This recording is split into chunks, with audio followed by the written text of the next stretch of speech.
ଆଜ୍ଞା ନମସ୍କାର। ଏଇ ନିକଟରେ ନ୍ୟୁଜ୍ ରୁମ୍ର ସମ୍ପାଦକ ମନୋରଞ୍ଜନ ମିଶ୍ର ଗୋଟେ ଫେସବୁକ୍ ପୋଷ୍ଟ କରିଥିଲେ, ଯାହାର ଅର୍ଥ ହେଉଛି ଯେ ଭକ୍ତବାବୁ ଆପଣ ଯେଉଁ ଅନାସ୍ଥା ପ୍ରସ୍ତାବକୁ ନେଇକି ବିଜେଡ଼ିକି ପ୍ରସ୍ତାବ ଦେଇଥିଲେ କି ଆହ୍ୱାନ ଦେଇଥିଲେ, ରାଜ୍ୟସଭାରେ ବିଜୁ ଜନତା ଦଳର ସାଂସଦମାନେ ଅପରେସନ୍ ସିନ୍ଦୁର ନେଇ ଯେଉଁ କଥା କହିଛନ୍ତି ବା ଯେଉଁ ଆଲୋଚନା କରିଛନ୍ତି, ଏଥିରୁ ଆପଣ ଅନୁମାନ କରିପାରୁଥିବେ ଯେ ବିଜେଡ଼ି ଆପଣଙ୍କୁ ସମର୍ଥନ କରିବ ନା ନାହିଁ। କିନ୍ତୁ ମୋ ମନେ ଗୋଟେ ପ୍ରଶ୍ନ ଉଠୁଛି ଯେ ବିଜୁ ଜନତା ଦଳ କଂଗ୍ରେସର ଅପରେସନ୍ ସିନ୍ଦୁର ପ୍ରସଙ୍ଗରେ ହେଉଥିବା ଆଲୋଚନାରେ ଅଂଶଗ୍ରହଣ କରି ବିଜେପି ସରକାରଙ୍କୁ ଟାର୍ଗେଟ୍ କରିବ ବୋଲି ଯଦି କେହି ଆକଳନ କରିଥିବେ, ମୁଁ ଭାବୁଛି ସେ ଆକଳନଟି ତାର୍କିକ ଦୃଷ୍ଟିକୋଣରୁ ବା ଲଜିକାଲ ଦୃଷ୍ଟିକୋଣରୁ ଆଦୌ ଠିକ୍ ହିଁ ନଥିଲା। କାହିଁକି? ଯେ ବିଜୁ ଜନତା ଦଳ ଗୋଟିଏ ଅଣ କଂଗ୍ରେସ ଦଳ। କଂଗ୍ରେସର ସମାଧି ଉପରେ ବିଜୁ ଜନତା ଦଳର ଇମାରତ ଗଢ଼ା ହେଇଛି। କଂଗ୍ରେସ ବିରୋଧରେ ଆନ୍ଦୋଳନ କରି ବିଜୁ ଜନତା ଦଳ ସରକାରକୁ ଆସିଛି। ଆଜିକା ଦିନରେ ବିଜୁ ଜନତା ଦଳର ଯେଉଁ ସବୁ କାର୍ଯ୍ୟକର୍ତ୍ତା ବା ନେତା ଅଛନ୍ତି, ସେମାନଙ୍କର ଯେଉଁ ପ୍ରମୁଖ ଲୋକମାନେ, ସେମାନେ ଅଣ କଂଗ୍ରେସ ବିଚାରଧାରାର। ତେଣୁ ଗାଇମୋଟ ଦେଖିଲେ, ସାମଗ୍ରିକ ଭାବେ ଯଦି ଅନୁଶୀଳନ କରିବା, ବିଜୁ ଜନତା ଦଳ ଏ କଂଗ୍ରେସର ଟ୍ରାପ୍ରେ ପଡ଼ିବାର ଆବଶ୍ୟକତା ହିଁ ନଥିଲା। ଯଦି ବିଜେଡ଼ି ସଂସଦରେ ଅପରେସନ୍ ସିନ୍ଦୁର ଆଲୋଚନା ବେଳେ ବିଜେପି ସରକାରଙ୍କୁ ଟାର୍ଗେଟ୍ କରିଥାନ୍ତା, ତାହେଲେ ବିଜେଡ଼ିର ଆଭିମୁଖ୍ୟ ଉପରେ, ବିଜେଡ଼ିର ଆଦର୍ଶ ଉପରେ ଖାଲି ପ୍ରଶ୍ନଚିହ୍ନ ସୃଷ୍ଟି ହୋଇଥାନ୍ତା ତା ନୁହେଁ, ସାଧାରଣରେ ମଧ୍ୟ ନବୀନ ବାବୁ ବିଜେଡ଼ି ନିନ୍ଦିତ ହୋଇଥାନ୍ତେ। କାହିଁକି ନା ଏ ଯେଉଁ ଅପରେସନ୍ ସିନ୍ଦୁର ନେଇକି ଲୋକସଭାରେ ଓ ରାଜ୍ୟସଭାରେ 32 ଘଣ୍ଟା ଆଲୋଚନା ହେଲା। ତା ପୂର୍ବରୁ 4 ଦିନ ସଂସଦ ଅଚଳ ହୋଇଗଲା। ଆପଣ ଭାବୁଛନ୍ତି କି ଏଇ ଯେଉଁ ଆଲୋଚନା ଫଳରେ ସରକାର ଅପଦସ୍ଥ ହୋଇଗଲେ, କଂଗ୍ରେସ ମାଇଲେଜ ନେଇଗଲା?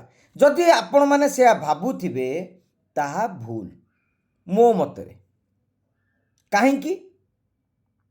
ଯେ ଅପରେସନ୍ ସିନ୍ଦୁର ଆଲୋଚନାରେ ଭାରତୀୟ ଜନତା ପାର୍ଟି ଓ ମୋଦି ସରକାର ହିଁ ମାଇଲେଜ ନେଲେ। କାହିଁକି ନା ମୋଟାମୋଟି ଭାବରେ ଯେତିକି ଆଲୋଚନା ହେଲା, ବିରୋଧୀଙ୍କର ଗୋଟିଏ ପ୍ରଶ୍ନ ଥିଲା ଯେ କୁହନ୍ତୁ ଟ୍ରମ୍ପ ମଧ୍ୟସ୍ଥିତା କରିଛନ୍ତି କି ନାହିଁ। ଯେଉଁ ପ୍ରସଙ୍ଗକୁ ଅତୀତରେ ବି କଂଗ୍ରେସ ଉଠାଇଥିଲା, କେନ୍ଦ୍ର ସରକାର ଖଣ୍ଡନ କରି ଆସିଛନ୍ତି, ଆଜି ସଂସଦରେ କିଛି ଅଧିକା କୁହାଗଲା ନାହିଁ। କି କଂଗ୍ରେସ ଯେଉଁ ଅଭିଯୋଗ ପୂର୍ବରୁ ପ୍ରେସମିଟ୍ ମାନଙ୍କରେ କରୁଥିଲା, ଆଜି ସଂସଦରେ ବି ସମାନ ଅଭିଯୋଗ କଲା, ସରକାର ବି ତାଙ୍କର ଉତ୍ତର ଦେଲେ। ବରଂ କଂଗ୍ରେସକୁ ଶାଣିତ ଆକ୍ରମଣ କରିବା ପାଇଁ ତଥ୍ୟ ପ୍ରମାଣ ସହ ନରେନ୍ଦ୍ର ମୋଦି, ଅମିତ ଶାହ ତଥ୍ୟ ଉପସ୍ଥାପନ କଲେ। ଖାଲି ସେତିକି ନୁହେଁ, ଆହ୍ୱାନ ବି ଦେଲେ, ଯେଉଁ ଆହ୍ୱାନକୁ କଂଗ୍ରେସ ସ୍ୱୀକାର କରିପାରିବନି। ତେଣୁ ଏଇ ଚକ୍କରରେ ବିଜୁ ଜନତା ଦଳ କାହିଁକି ପଡ଼ିବ? ଆଉ ଗୋଟିଏ କଥା, ନବୀନ ପଟ୍ଟନାୟକଙ୍କର ସରକାର, ବିଜୁ ଜନତା ଦଳର ସ୍ଥିତି, ଯଦି ବିଜୁବାବୁଙ୍କ ମୃତ୍ୟୁ ପରେ ବିଜୁ ଜନତା ଦଳ ଗଠନର ଇତିହାସ ପରଠାରୁ ନେଇକି ବିଜେଡ଼ିର ରାଜନୈତିକ ଉତ୍ତରଣକୁ ଆପଣ ଅନୁସରଣ କରିବେ, ସେଥିରେ ବିଜେପିର ଗୋଟିଏ ବଡ଼ ଭୂମିକା ରହିଥିଲା। କିଭଳି ଭାବରେ ଆମେ ସମସ୍ତେ ଜାଣିଛେ, ପ୍ରମୋଦ ମହାଜନ କିଭଳି ଭାବରେ ବିଜୁ ଜନତା ଦଳ ଗଠନ ବେଳେ, ନିର୍ବାଚନ ବେଳେ କିଭଳି ଟଙ୍କା ଦେଇଥିଲେ, ଅଟଳ ବିହାରୀ ବାଜପେୟୀଙ୍କର ଭୂମିକା କ'ଣ, ଲାଲକୃଷ୍ଣ ଆଡଭାନୀଙ୍କର ଭୂମିକା କ'ଣ, ଏହା ସମସ୍ତେ ଜାଣିଛନ୍ତି। ଏବଂ 2000 ମସିହାରେ କେବଳ ବିଜୁ ଜନତା ଦଳ, ବିଜୁ ପଟ୍ଟନାୟକଙ୍କ ଲୋକପ୍ରିୟତାରେ ଯଦି କହିବେ ସରକାର ଆସିଥିଲା, ତାହେଲେ ସେ ଅଙ୍କଟି ମଧ୍ୟ ଭୁଲ। କାହିଁକି ନା ସେଥିରେ ଦୁଇଟି ଫ୍ୟାକ୍ଟର ବେଶୀ କାମ କରିଥିଲା। ଆଙ୍କର ଲୋକପ୍ରିୟତା ଅପେକ୍ଷା कांग्रेस विरोध में जो अंतःस्रोत बा अंडर करेन्ट सारा राज्य रे सृष्टि होता कांग्रेस गोष्ठी कंदल जानकी बाबू सरकार पतन जानकी बाबू सरकार अमल जो सबू प्रसंग सारा राज्य को आलोड़न सृष्टि करथिला ये थिला प्रमुख फैक्टर।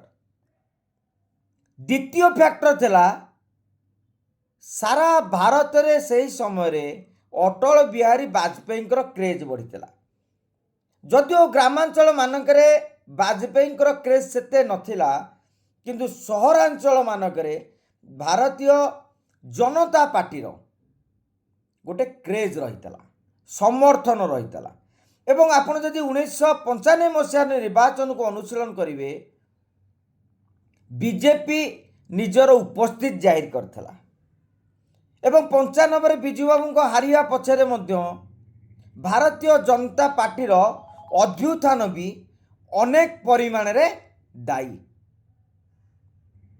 आपण यदि भोट को अनुशीलन करेंगे मु अतीत थर अनुशीलन करुली 1995 मसीहार भोटा को देखुली से अनुमान कली लोक कहले जे वामपंथी दल सहित बिजू बाबूंकर संपर्क छिन्न जो हारिबा किंतु आपण यदि भारतीय जनता पार्टी भोट विभिन्न कन्स्टिट्युएंसी रे भोट जहाँ जनता दलर भोट को जो छड़े आनीला से अधिकांश जगार अल्प अल्प भोट्रे जनता दल परास्त होता ये हूँ राजनीतिक अंक बा परिसंख्यान।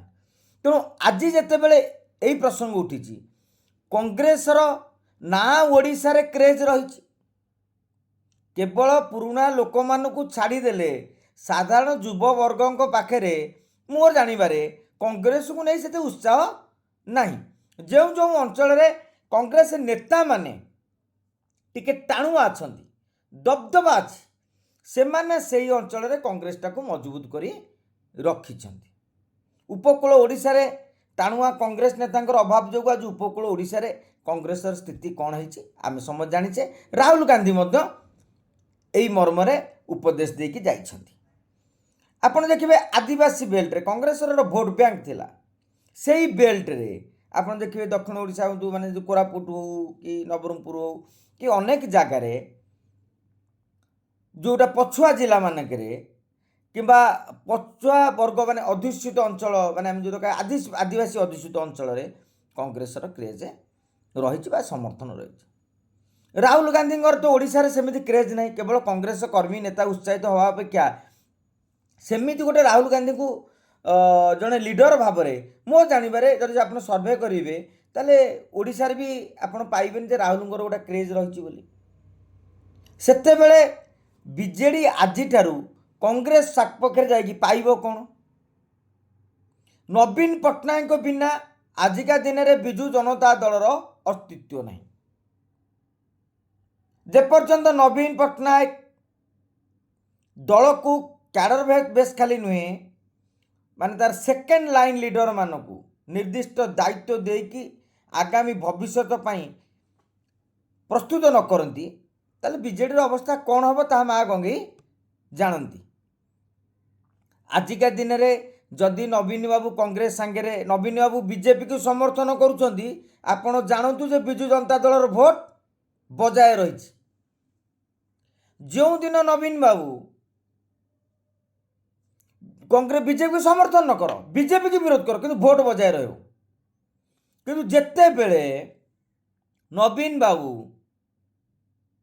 कांग्रेस को समर्थन करने आरंभ करेंगे कांग्रेस जयगान करने आरंभ करेंगे तांको भोट बैंक खाली हो जीव एवं से भोट गुड़िक बीजेपी आड़ को जीव ए कथा को मध्य नवीन बाबू जो अनुशीलन करुछंती जे मु भारतीय जनता पार्टी की समर्थन न करी ए कांग्रेस इंडिमेट सांगे गले पाइबी कौन अतीत इंडिमेट को जो जो नेता माने आसी कौन ना कौन कारण परित्याग कर दिल्ली निर्वाचन रे जो भली भाव में कांग्रेस जोगु ही आम आदमी पार्टी पराजय है यहाँ केजरीवाल भी स्वीकार कर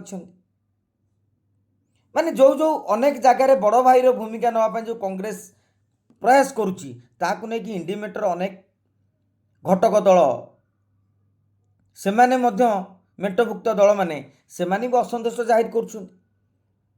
ତେଣୁ ସାମଗ୍ରିକ ଭାବେ ଯଦି ଆମେ ଅନୁଶୀଳନ କରିବା ତାହେଲେ ସଂସଦରେ ବିଜେପି ପ୍ରତି ଅନେକ ପ୍ରସଙ୍ଗରେ ଏଇ ଓପିସିଙ୍କର ପ୍ରସଙ୍ଗରେ ଆଟଲିଷ୍ଟ ବିଜେଡି ନରମ ହେବାର ଆବଶ୍ୟକତା ଥିଲା ଏବଂ ହେଇଛି ମଧ୍ୟ।